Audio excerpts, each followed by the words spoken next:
The valley held its breath in the hour before sunrise.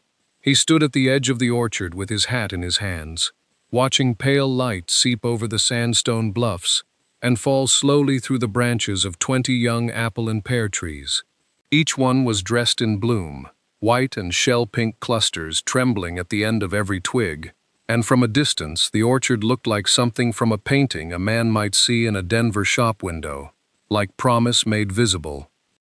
He was 34 years old, and he had learned by now that promise and harvest were two entirely different things. She came up beside him carrying 2 tin mugs of coffee, her shawl pulled close against the April chill. She pressed one mug into his hand without a word, and for a while they stood together in that particular silence that belongs only to people who have worked and worried side by side long enough to have no need of filling it. He took a slow sip and let his eyes move along the rows. 20 trees, planted 3 years ago that first stubborn autumn, nursed through 2 winters and a summer so dry the creek dropped to a whisper. The trees had bloomed before, last spring and the spring before that, with the same white abundance, the same quiet show of blossoms that tightened something in his chest every time he looked at them. And both times the fruit had failed to set. The blossoms simply fell away, one by one, as though the trees had tried to offer something and found no one willing to accept it. He knew what the problem was, or near enough to it. There were almost no bees in the valley. He had watched for them last year, with the close attention of a man slowly understanding an argument made against him. A handful of wild bumblebees working the clover along the creek bank. Nothing more. The bluffs that cupped the valley in their curve were beautiful and sheltering, and, in this one way, a quiet curse. The land was too enclosed, too far from the meadows and timber where pollinators ranged in numbers that could do real work. The rival to the east, 6 miles off, had trees old enough to draw what insects passed through on their own. He had said so at the trading post in February, loud enough to carry, and the men around the wood stove had laughed with the easy comfort of those who had already settled the question of their own survival. She reached out her free hand and laid it along the curve of a blossom-heavy branch. Her fingers were careful, almost reverent, the way she might rest a hand on something fragile and worth protecting. "They're trying," she said quietly. "They are," he agreed. She did not say what both of them were thinking. That trying, without something to answer it, was not enough. Not with the cash nearly gone, and summer already leaning toward them like a door, swinging open onto nothing. The trip to the trading post was a practical matter. Salt, a new file for the saw, 2 pounds of 10-penny nails, and they made it together as they made most things, she on the wagon seat beside him, the morning still cool and smelling of sage, and the faint mineral edge of dry creek stones. The mules moved at their steady pace, unimpressed by the red rock country opening around them, and for a while the road was quiet enough that she could hear meadowlarks calling from the ridge above. The post itself sat at a crossroads, where 3 valleys drained toward the same shallow river. It was low and practical, built of rough-sawn lumber gone silver in the sun, with a covered porch where men gathered in the way that men do when work allows a pause. He tied the mules and helped her down, and they went inside together, their eyes adjusting from the bright morning to the cooler, dustier air within. The rival was already there. He was a broad man, not unkind in his face but accustomed to being right, and he had brought his certainty along with him, the way he brought his worn leather coat, as something that fit him without his noticing anymore. He stood near the counter with 2 other men, and when he saw them come in, something behind his eyes settled with a kind of comfortable satisfaction. "How's that orchard of yours coming along?" he asked. The question was polite, only in its shape. "Blooming," she said before her husband could answer. "Blooming's one thing." The rival smiled at the men beside him. "Setting fruit's another. I've got trees been in the ground since '64. 9 years of roots. Mine'll do what they've always done." He gestured vaguely eastward, toward his established land. "Those little saplings of yours. Well, a man can hope, I suppose." The laughter was not cruel exactly. That was almost worse. It was the easy, relaxed sound of people who had already decided the outcome and found it mildly amusing rather than tragic. Her husband set his list on the counter and spoke to the postmaster about the nails. His voice was even. She moved to the dry goods shelves and found the salt she needed, keeping her hands occupied, her face composed. They did not speak of it while the postmaster measured and wrapped and tallied. They did not speak of it while he helped her back onto the wagon.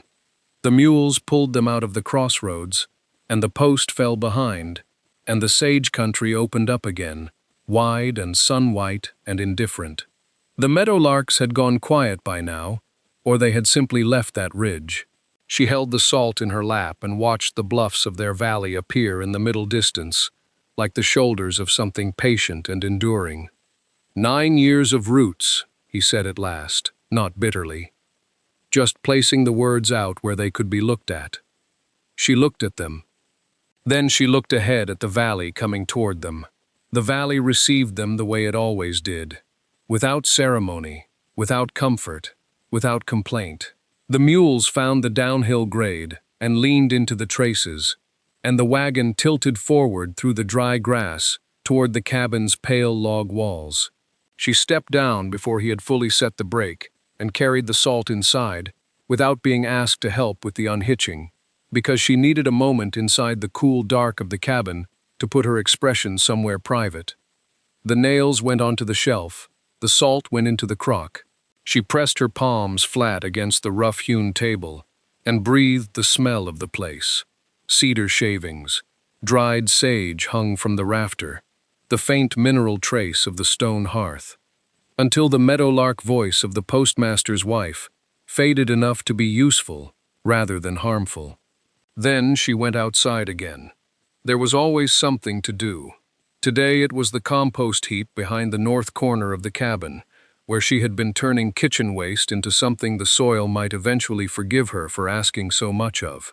She carried out the bucket of scraps, onion skins, wilted greens, the last soft heel of a squash that had given up, and upended it onto the pile, and reached for the long-handled fork they kept propped against the cabin logs. The smell hit her before she could turn the first layer.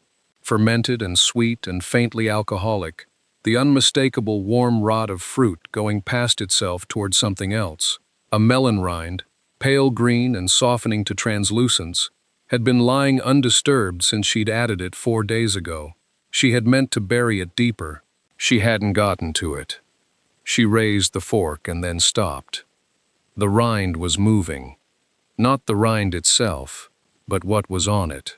A cluster of bees, a dozen at least, working the soft, exposed flesh with a focused, almost reverent industry.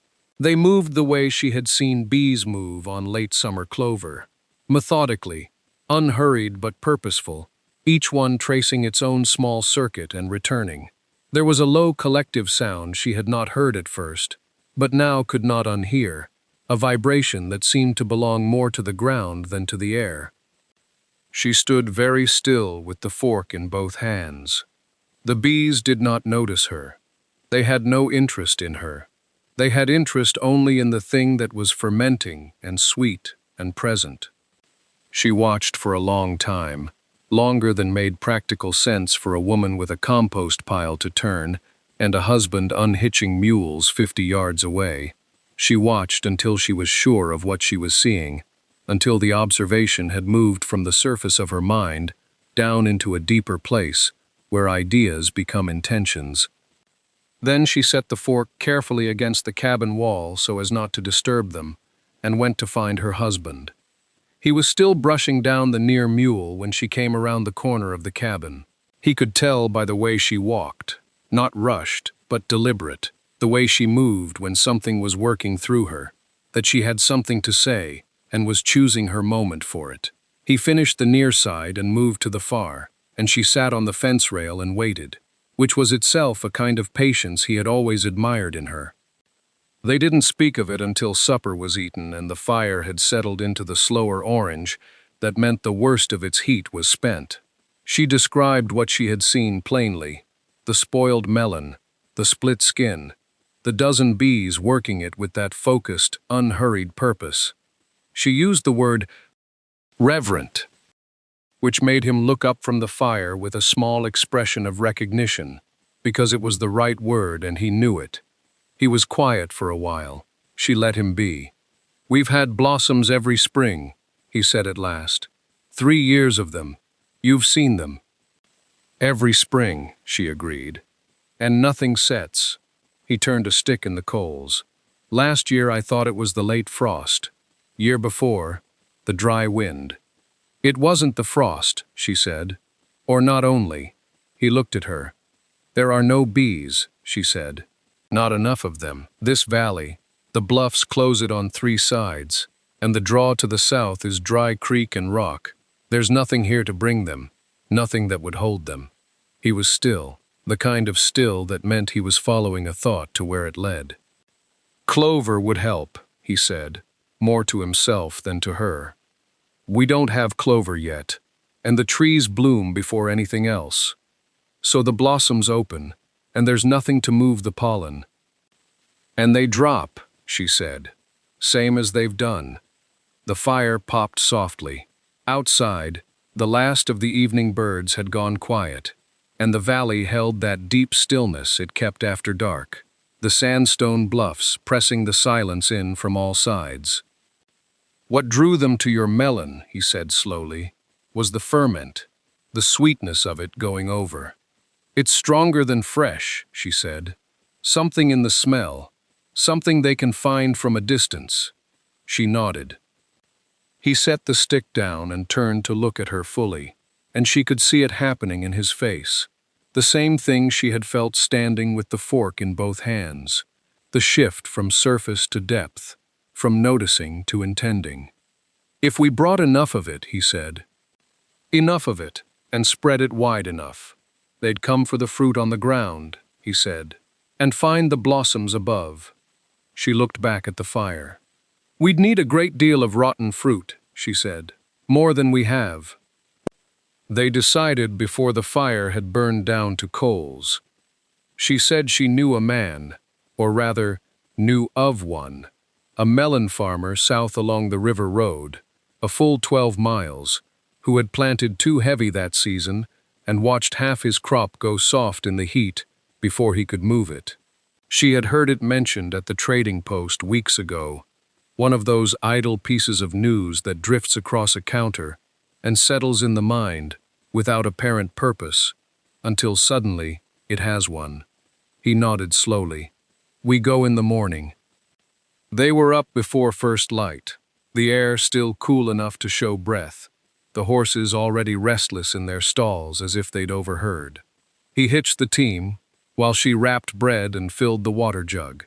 And by the time the sky had gone from black to the pale gray of raw linen, the wagon was rolling south on the river road, the wheels leaving twin lines in the dew-soft dirt. The melon farm announced itself before it came into view. The smell reached them first, a low, heavy sweetness, underneath something sharper, the particular scent of sugar in decay, of fruit past saving. It pressed at the back of the throat and sat there. She breathed through her mouth and said nothing. He kept his eyes on the road. The farmer was a lean, weathered man who looked as though the season had taken something from him he hadn't planned to give. He stood at the edge of his field and gestured at it broadly, almost bitterly, like a man showing a wound.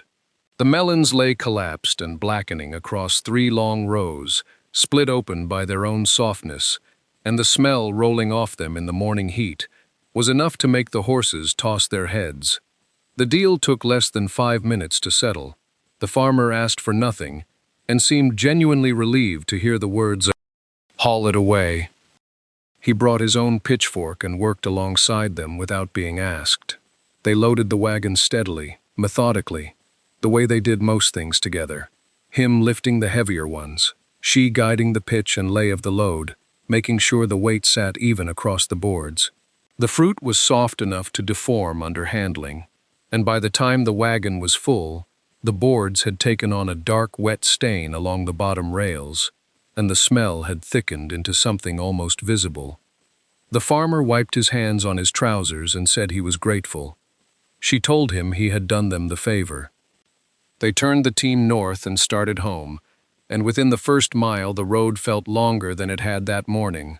The sun had cleared the horizon now, and was pressing warmth into the loaded wagon, with a kind of indifference to their situation, doing what it always did, which was to keep ripening everything. The smell deepened around them as they rode. They made it home before noon, and the unloading went slower than either of them had expected. The Melons had continued their quiet dissolution through every mile of road, and what had been merely overripe that morning had surrendered further to the heat by the time they reached the orchard gate. She directed the placement, not scattered randomly, but laid in loose drifts around the base of each tree, close enough to the roots to shelter beneath the canopy, but spaced so that air could still move between them. He asked whether it mattered much, the arrangement. She said she didn't know for certain, but that she wanted the smell to rise up into the branches, not pool at the edges of the orchard, and drift away across the grass. So they placed them carefully, the way you lay kindling when you want the fire to catch evenly. That night she could smell it from the cabin porch. It was not a pleasant smell, but it was not nothing either. It had weight to it, a sweetness gone dark and fermented, and she stood there in the cooling air long enough to decide she did not mind it. He came to stand beside her, and they listened to the valley settle into its nighttime sounds. The creek murmuring at the far bend, a pair of nightjars somewhere along the bluffs. They rose before dawn and went south again. The second load was larger. The melon farmer had kept another pile back from the day before, not wanting to promise more than he could deliver, and now he seemed almost eager to be rid of it.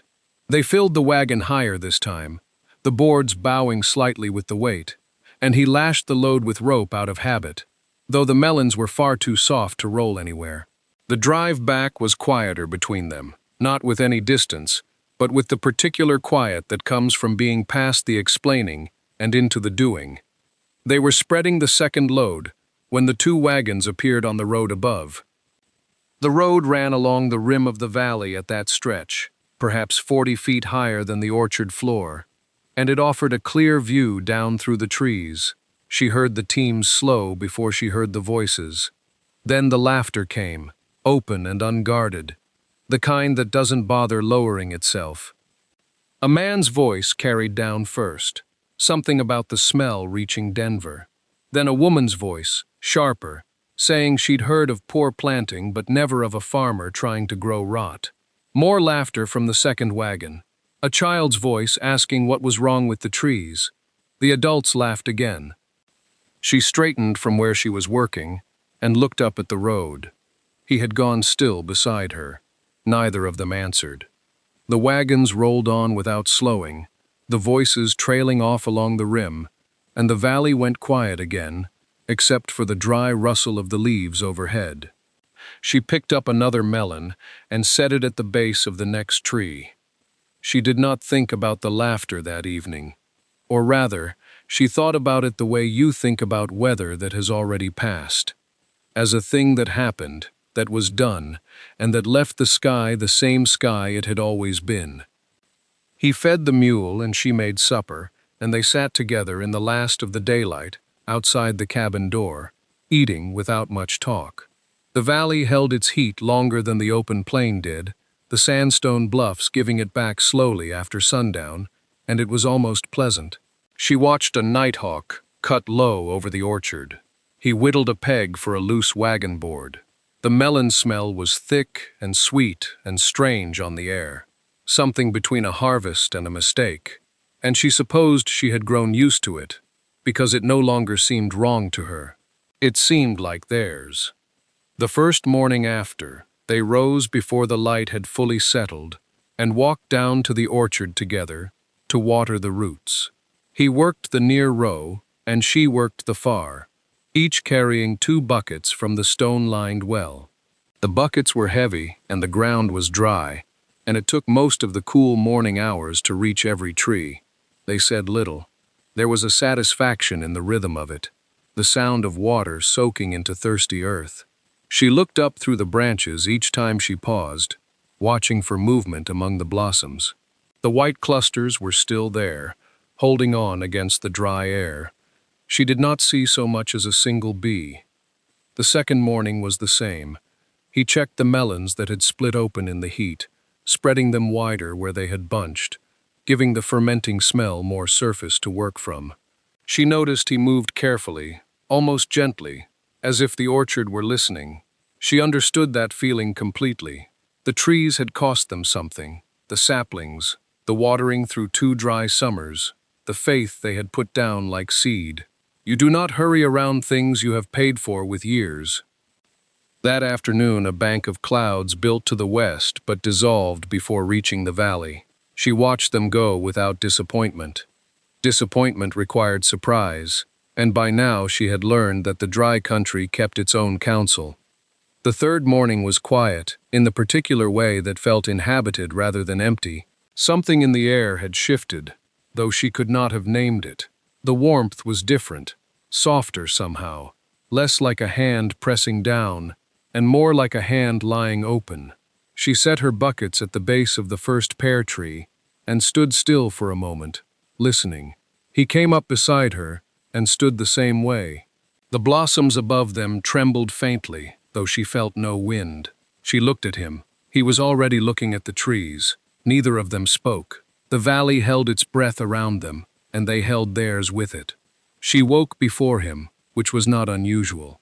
The darkness inside the cabin had that particular thinness that comes just before the gray seeps under the door, and she lay still for a moment, listening to the sound of his breathing, slow and deep beside her. Then she rose, wrapped her shawl around her shoulders, and stepped outside. She stopped on the threshold. The orchard was humming. Not the hum of wind through branches, not the creak of wood settling in the cool. This was a living sound, low and continuous, and layered, as though the valley floor itself had learned to breathe differently overnight. She stood very still, with one hand resting against the doorframe, and let the sound reach her fully before she let herself believe it. They were everywhere. In the pale first light she could see the melon mounds along the orchard floor dark with movement, every curve and hollow of the rotting fruit covered in a slow, shifting mass of bees.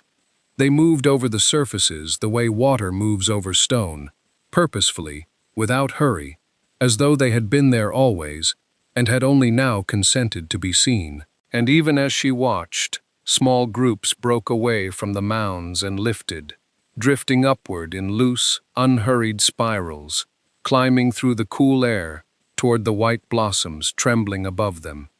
She did not call out. She did not move. She only breathed. The trees were full of them.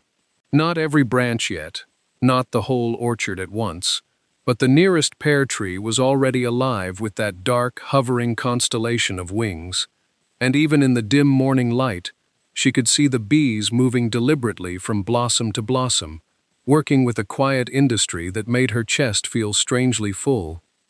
She heard him behind her before she felt his hand on her shoulder. He had come out without a sound, drawn perhaps by her stillness, and now he stood close behind her and looked out over the orchard the same way she did. His hand tightened slightly on her shoulder. She reached up and covered it with her own. They stood that way while the light grew, pale gold spreading over the sandstone bluffs to the east and dropping slowly down into the valley, like something being poured with great care.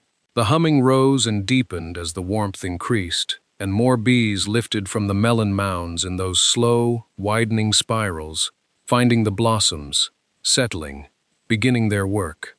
The air itself seemed to thicken with it, not unpleasantly, but with weight, the way good news has weight when it finally arrives after a long silence. She could feel him exhale behind her, long and quiet. The orchard floor still smelled of ferment and sweetness, and ordinarily she might have thought of the mockery that smell had earned them, the voices shouting down from the road above. But standing here now, she found she could not locate that memory with any particular feeling at all. The bees did not care what anyone had said. The days that followed belonged to the bees. They came in the early morning, when the air still carried the night's coolness, lifting from the melon mounds in their slow, unhurried spirals, and moving upward into the canopy with the same quiet purposefulness as water finding its level.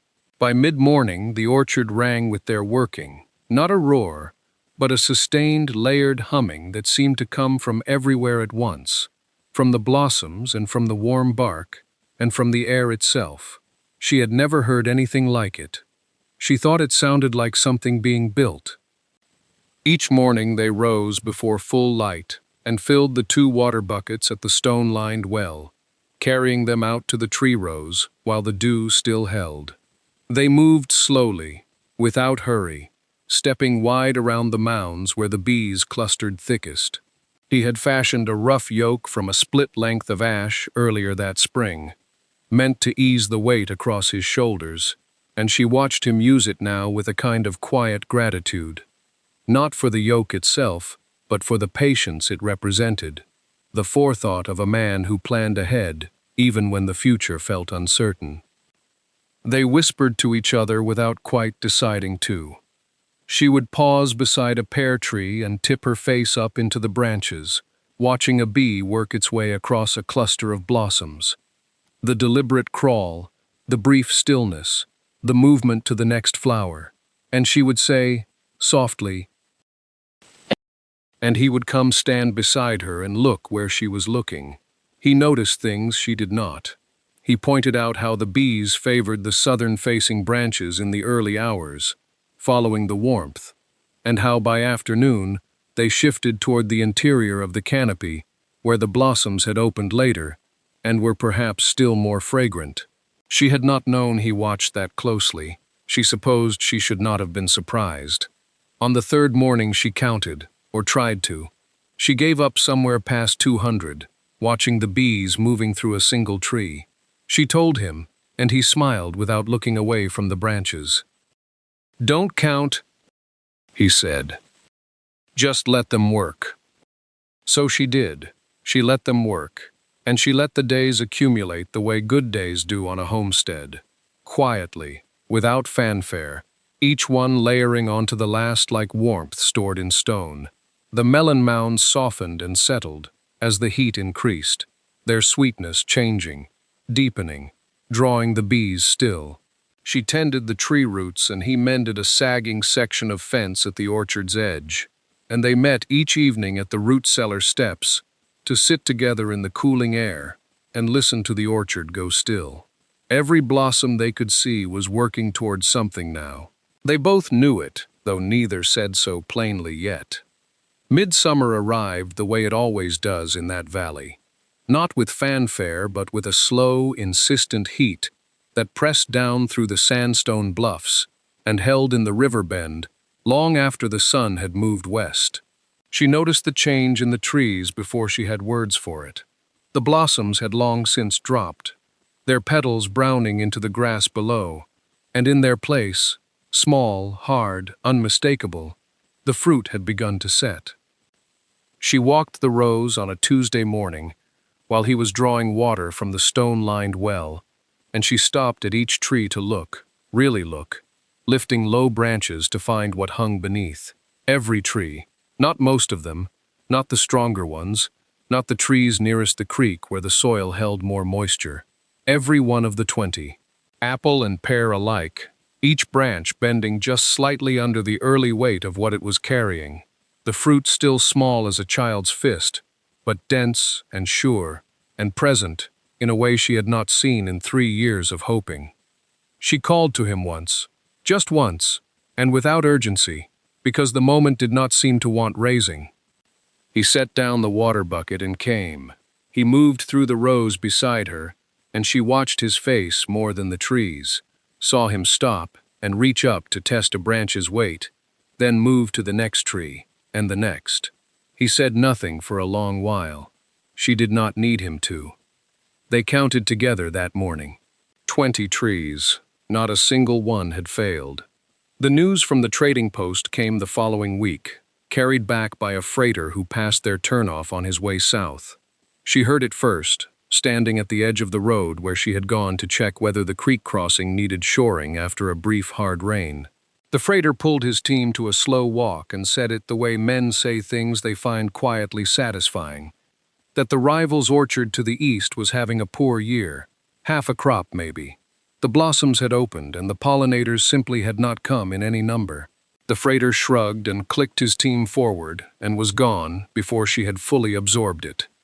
She stood there a moment in the road dust, the afternoon light coming long and amber over the bluffs, and she understood what she was feeling was not satisfaction at another man's misfortune.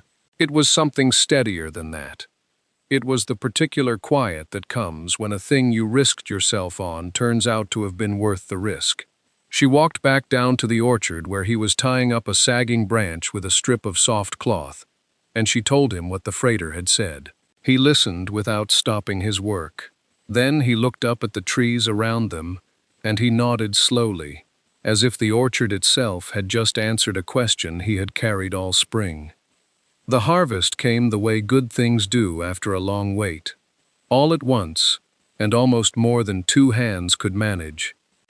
The apples turned first, the early variety on the south end of the row, going from pale green to a deep blushed yellow almost overnight.